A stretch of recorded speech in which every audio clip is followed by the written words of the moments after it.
Do we have to separate eras to have a real GOAT conversation? Well, I think we do. We should separate eras because if you see the people behind me, these are some of my greats.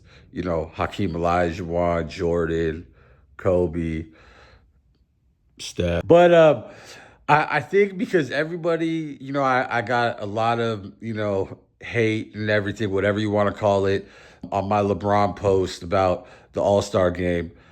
But I think you really got to separate it because, like, I don't ever want to knock LeBron's greatness because he truly is great, but he's just in a different era, and maybe that's something I can improve on giving my opinions.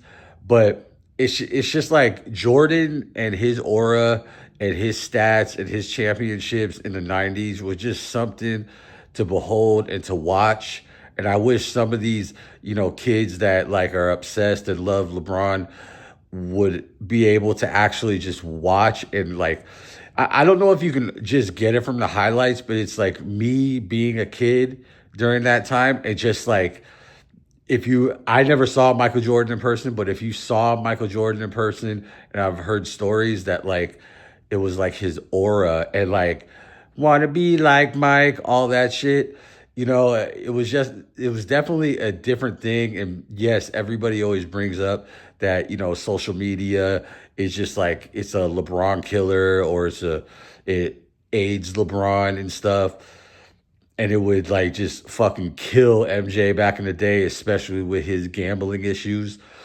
But I don't know. I think you definitely gotta separate it because in the '80s, it was probably Magic and Bird were just running shit with the Bad Boy Pistons, and in the '90s, it was MJ. It's just they molded everything around MJ, and then he was fucking incredible too. So why not?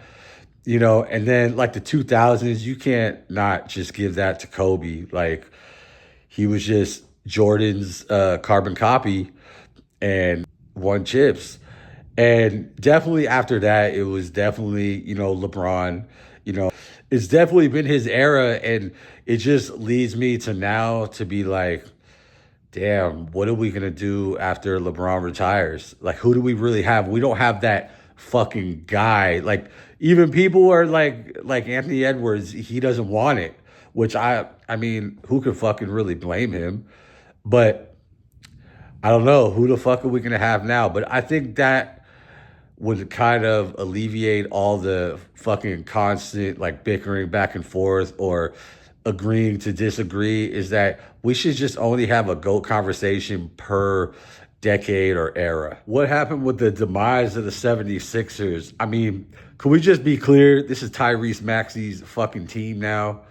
And like he just balls like there ain't no tomorrow. I love his swag and he didn't ask for this shit. He's just showing it out on the court and I love that. They should just build a team around Tyrese Maxey because Joel Embiid, that shit is over. Trust the process is fucking gone. Like he has had so many injuries since the inception of Trust the Process. It's just it's over. It's over. And they tried to give some credibility by acquiring Paul George in the offseason. As a Warriors fan, I am so happy we fumbled that shit because like the 76ers just look like fucking trash. Who are their support players? Like it's just a fucking mess in Philly right now. And I honestly, I don't know if they're able to trade Paul George right now, but I would trade his ass, get rid of him, fucking do away with Joel Embiid, and just build quality pieces around Tyrese Maxey because man, it is just a fucking shit show. And with their playoff play last year, like, Embiid was looking good. So they were expecting maybe a leap a little bit, and they just got fucking nothing. It's sad to see because, 76ers definitely did have aspirations. And I just kind of laughed when they acquired Paul George and they're like the big three. it's like they all got to play to be a big three. Like PG 13 got his injury issues. Ben had that shit ever since he fucking snapped his leg in half, years ago. And Joel Embiid, I already like talked about. The fucking deal with that. So it's sad for Tyrese Maxey, but now he needs to take the throne, which I think he will definitely accept, and just take them to the promised land, which looks kind of far away. So this is a very humble moment for the sports junkie. So if you watch any of my videos, any of my past videos, I'm pretty much dogging Jayson Tatum any chance I get. But my thing is that, they on First Take this morning, they had a pretty good like exercise to where they had shadows of these players. Who would you take in the beginning of their career before they were 26? And you could tell, obviously, the middle guy was Jordan, averaged like 32 points, and he had no championships at the age of 26. And then you go to the guy on the left, and it's like he's averaging, I think, like 26.8 points a game, filling up the stats. And at this time, he has like all-star appearances, and he has like one championship at 26. They're like, who would you pick or who would you start your franchise with?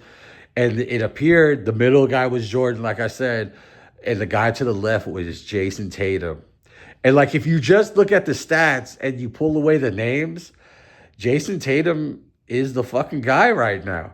So I kind of, I got to take a slice of humble pie, because even if right now in this season, the MVP race is between SGA and Jayson Tatum, I would probably take Jayson Tatum. I think he's doing more like dominant shit this year.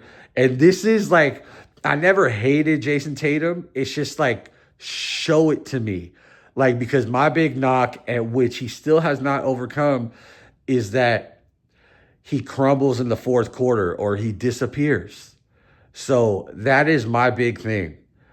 I want him to just have those clutch moments like Kobe, Jordan, and somewhat LeBron in the fourth quarters, just showing that he is clutch in those huge spotlight pressure fucking moments, that he's hitting those shots, he's making that play and not deferring to Jaylen Brown.